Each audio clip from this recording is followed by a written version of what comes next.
My name is Hazel Anderson. I am turning 30. Currently, I live with my husband Philip, who is 5 years older than me, and our 5-year-old son Raul. We are a family of 3. Today, I am attending a friend's wedding ceremony with my husband.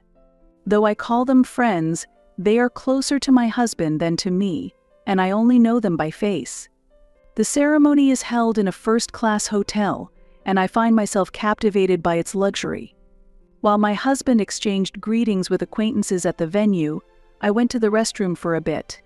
Coming out of the restroom and heading back to the ceremony, I heard an unpleasant voice. "Oh, look at that defective item. Why are you here?" "Huh. Mom, what do you mean by that?" "Oh, it's true.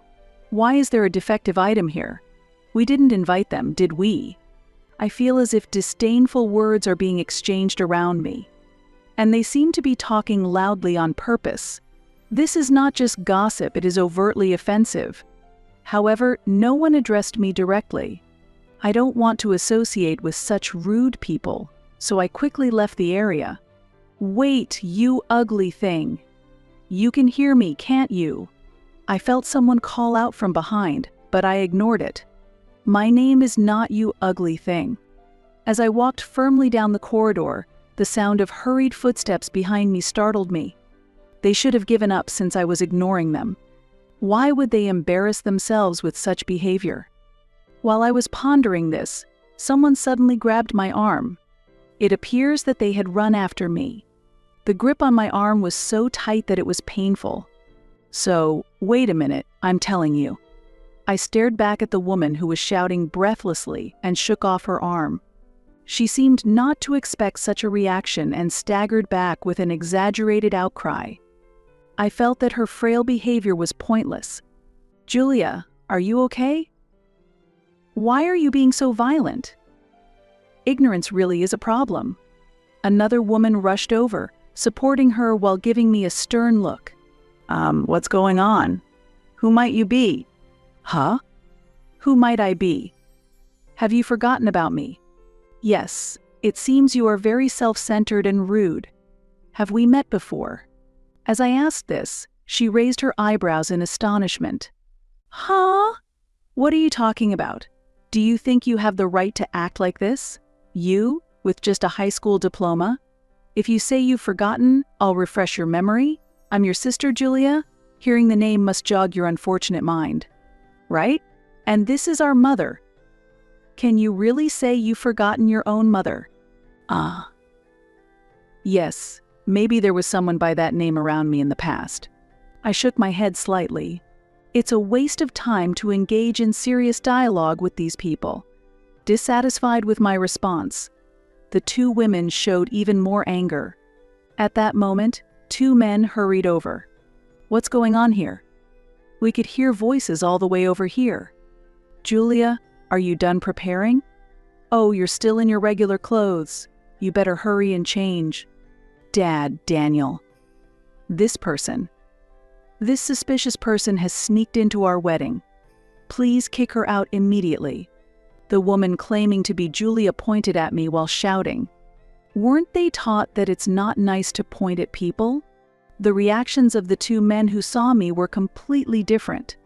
The man called Dad widened his eyes, and then clearly showed a displeased expression. The man known as Daniel froze with a look of shock, and his face gradually paled. What's going on? Why is Hazel here?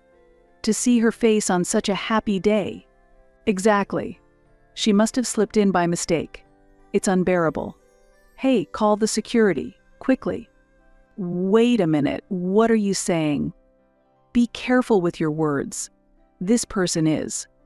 While the man called Dad agreed with Julia, Daniel spoke up with a pale face.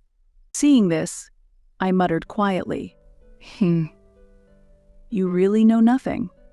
My remark went unnoticed by those around me. Hazel, there you were. I've been looking for you. A new person appeared. It was my husband, Philip. All eyes turned to Philip, who seemed slightly surprised. Sorry, I was on my way back, but got tangled up with some strange people. I said this with a wry smile and moved closer to Philip. Philip looked around and murmured briefly, "Ah." He seemed to grasp the situation immediately. His insight was indeed remarkable. Julia had been captivated by the sudden appearance of Philip, but when I stood next to him, her expression changed drastically, and she glared at me sharply. The two so-called parents still did not fully understand the situation and showed confused expressions. Daniel was visibly flustered. He was the first to speak. Mr. Anderson. I apologize. My wife said something inappropriate. I really am sorry to your wife too. Come on, Julia, apologize too. Why should I apologize? They are the ones who should be apologizing. Julia pointed at me again as she spoke. This disrespectful person intruded on our important wedding. I don't know how this happened, but this woman is a disgrace to our family. We should have cut ties with her long ago and never met again. Wait. Family? Hearing these words, he looked surprised and glanced back and forth between me and Julia. Just then, the two called Dad and Mom intervened. "Oh dear, Daniel, I'm truly sorry. We have a problematic eldest daughter. She's such an embarrassing subject that it's awkward even to mention her, and we've managed to hide this fact until now. In truth, we kicked her out of the house 9 years ago. How did she even find out about Julia's wedding? What does she intend to do by coming here uninvited? Surely she isn't planning to ruin the wedding, is she? Actually, Daniel, this girl is stupid. She only graduated high school and couldn't attend university. After graduating, she just loitered around doing part-time jobs, staying at home, and being a real nuisance. She was like a parasite. She should be grateful we provided for her through high school. Why did she sneak into the wedding? I had received such harsh treatment. Yet, I had long severed ties with this family and effortlessly brushed off all their insults. These people were, in fact, my family. At least, that's what the family registry stated. However, my parents doted on my sister, who is 6 years younger than me, and had neglected me from the time I began to develop my own identity. My father's family has been producing doctors for generations, and our home was a clinic. My mother worked as a nurse in the family-run clinic. To an outsider, our family might have appeared to live without any want. However, the reality was a home filled with toxicity. I remember trying hard to earn my parents' love when I was young, but I gave up all expectations from my family because the reason for favoring my sister was incomprehensible to me. She was deemed attractive, and I was not. Fortunately, although it might sound odd to evaluate myself, I was intelligent and excelled academically. Therefore, I focused on my studies with the goal of leaving home early.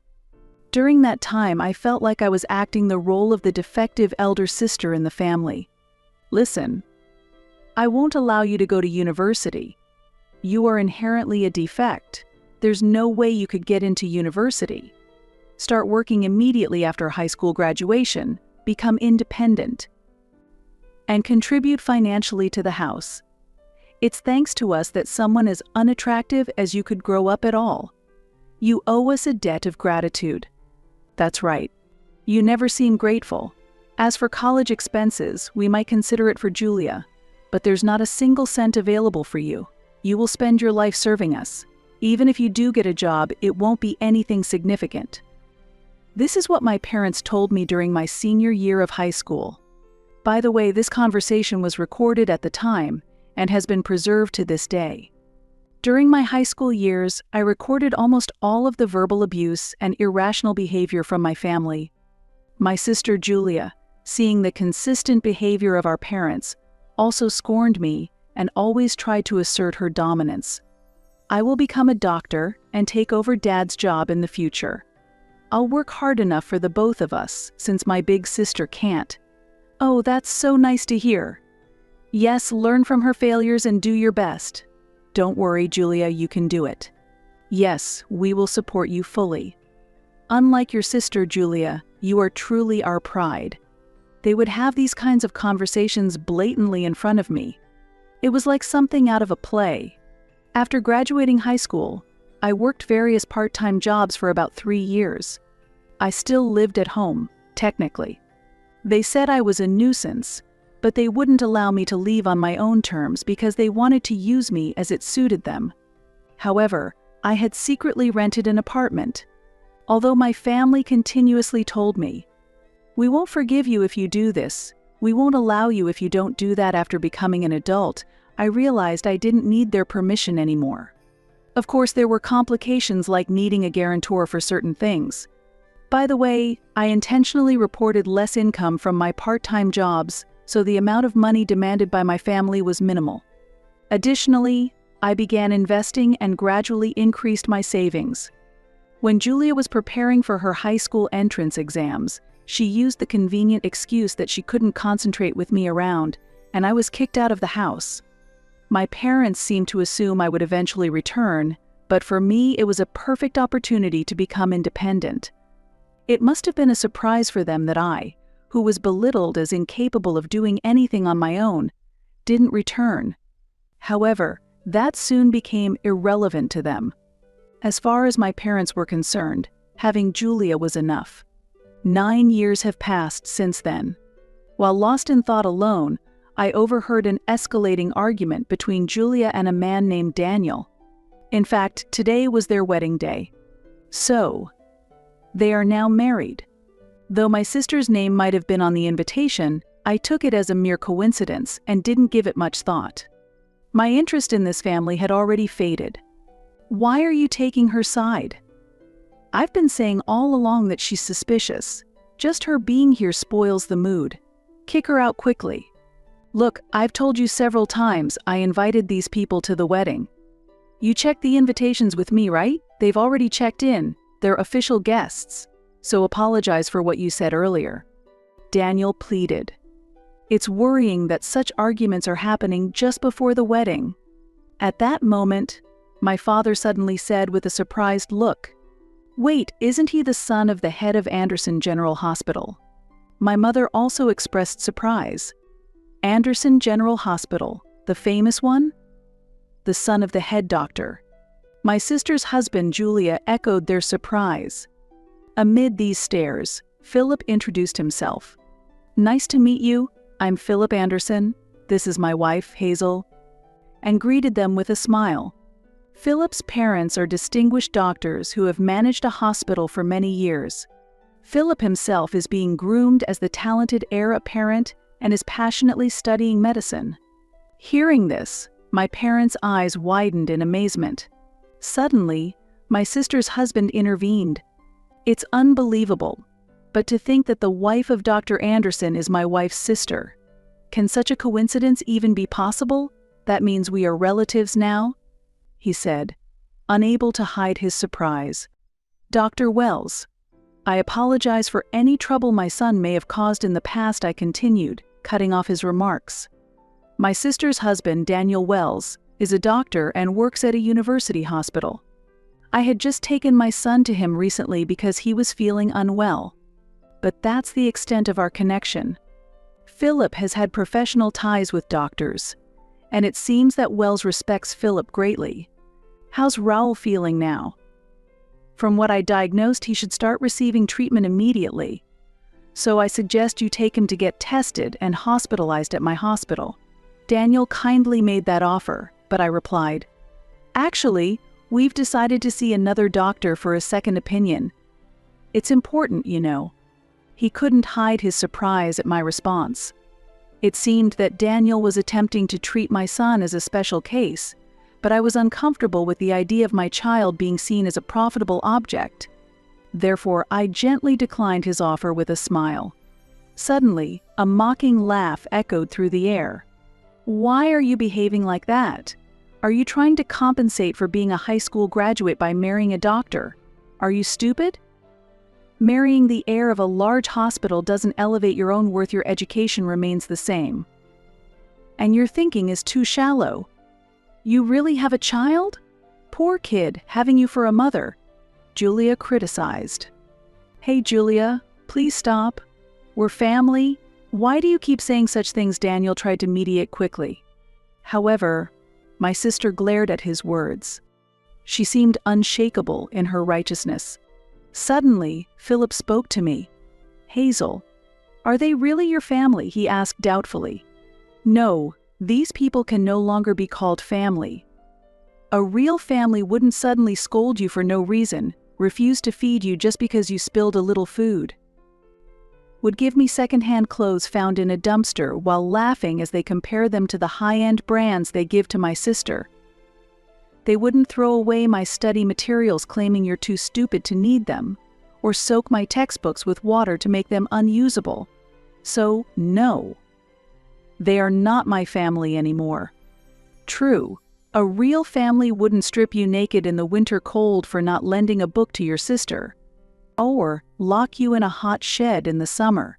They wouldn't silently sell your belongings or tell you directly that you're expected to labor for a lifetime. People in our town have noticed the clinic's unfair treatment of the siblings, suspecting abuse, and they don't want to take their children there. It's actually surprising that no one reported it when we were kids. Now, despite their business suffering, they fail to realize that they are the cause of it. This shows just how severe it is. During our calm exchange, when the cruel acts of my past were revealed, Daniel was shocked. My parents were equally stunned to find out I knew their clinic was struggling financially since I had left home. This information was unearthed by my in-laws, who deeply sympathized with the hardships I endured and felt even more outraged than I did. Philip also harbored similar feelings, and they had been investigating my parents' clinic, potentially to use it for revenge. Stop it. Stop lying. We didn't do any of that. It's your fault for being a failure. Daniel, don't believe a word she says, my sister vehemently protested, but it was too late. He looked at her with disdain. I thought to myself that none of this would have happened if she had ignored me and walked away back then. No, but actually, it's you who are lying, Daniel retorted. Me? Lying? About what? She responded in disbelief. That Mrs. Anderson only graduated high school? She holds a college degree, is a successful entrepreneur, and the CEO of a company involved in hospital food, which has been instrumental for our clinic. CEO, my sister exclaimed in shock, staring at me as if seeing something unbelievable. My parents were equally astounded. Stop lying. She's just a high school graduate. Are you saying she went to college behind our backs without us knowing? My mother said that accusingly. Yes, I did go to college. I was already an adult, and I had no obligation to report to strangers who are not my family, I replied. What are you saying? How can you speak to your parents like that? We didn't give you permission to go to college, my father shouted. Why would I need your permission? I calmly countered, and they could not hide their indignation.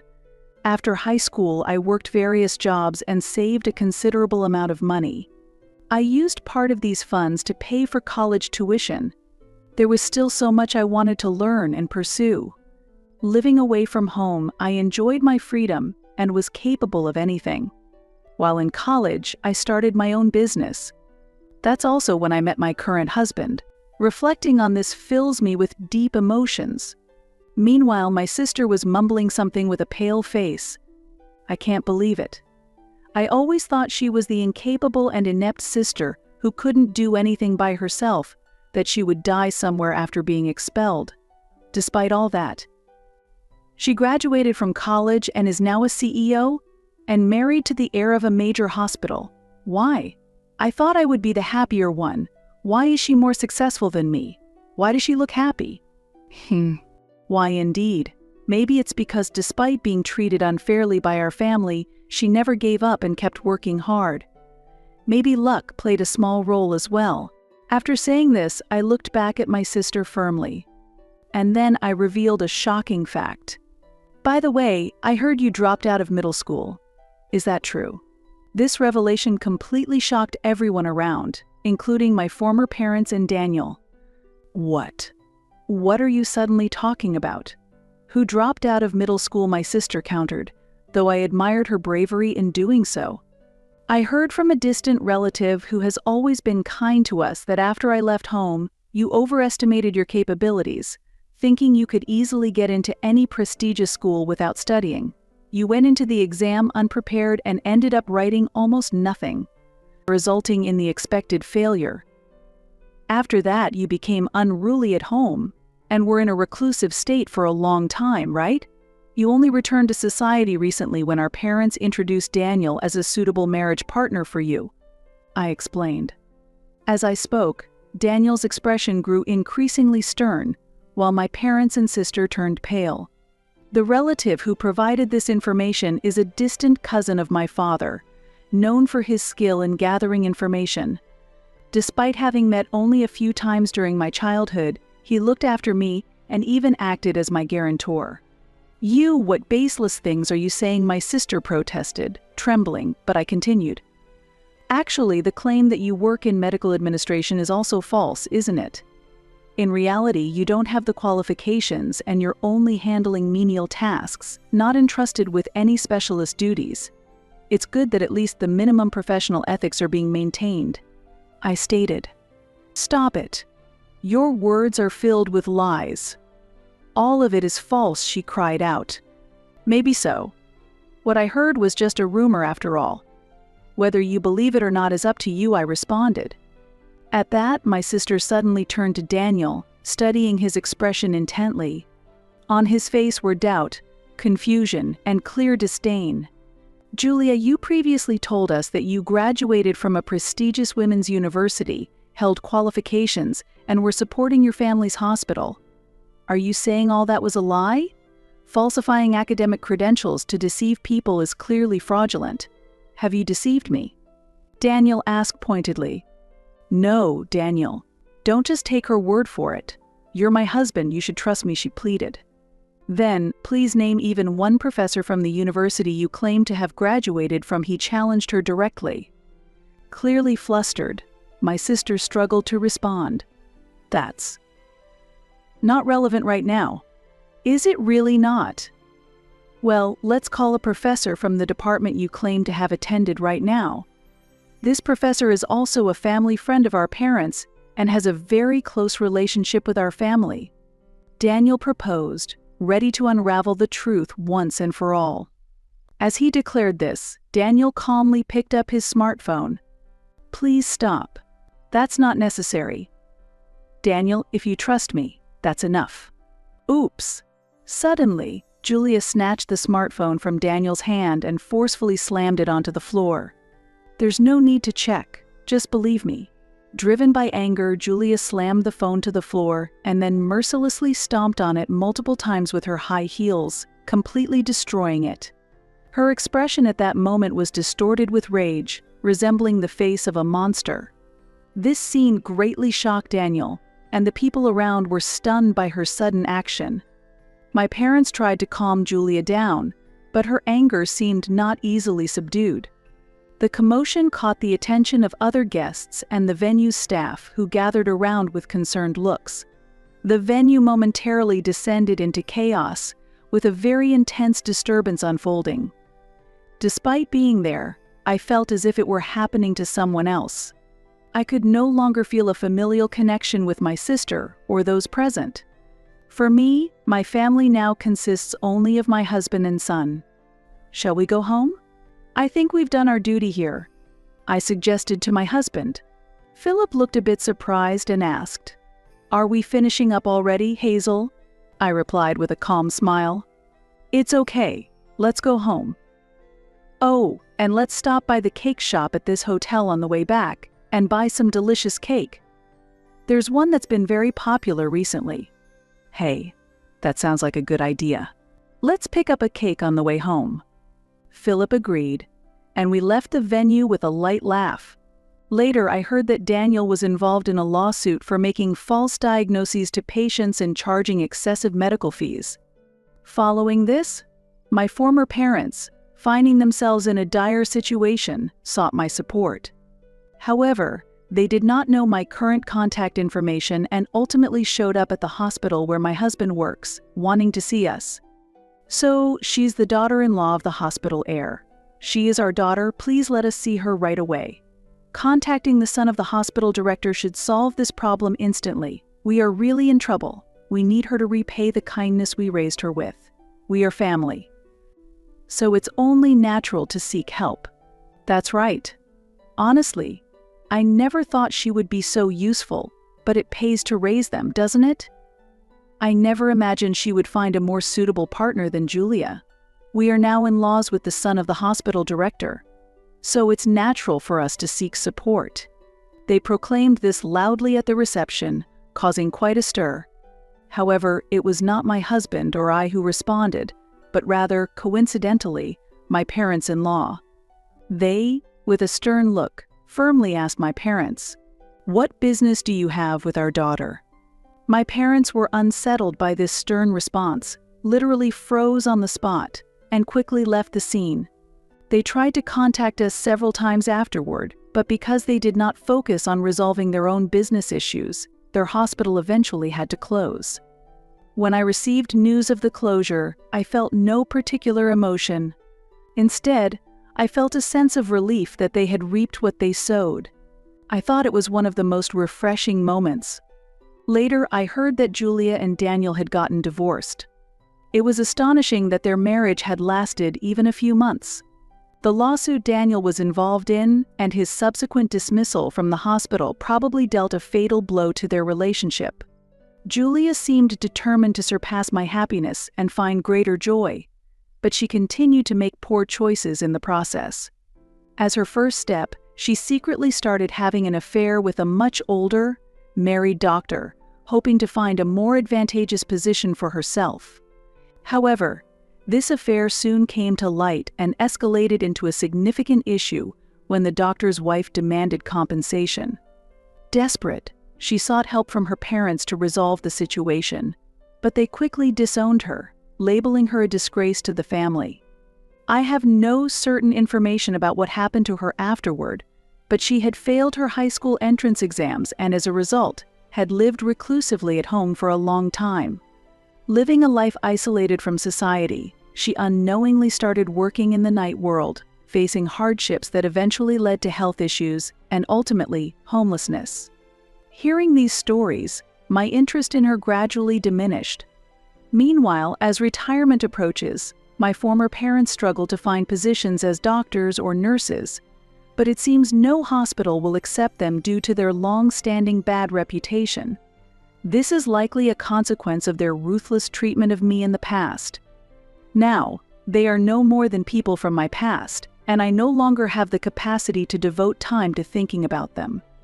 Regarding my son, fortunately, after examinations at another medical facility, he no longer needs to be hospitalized, and his condition has significantly improved with proper medication. I will continue to do everything I can to protect my family.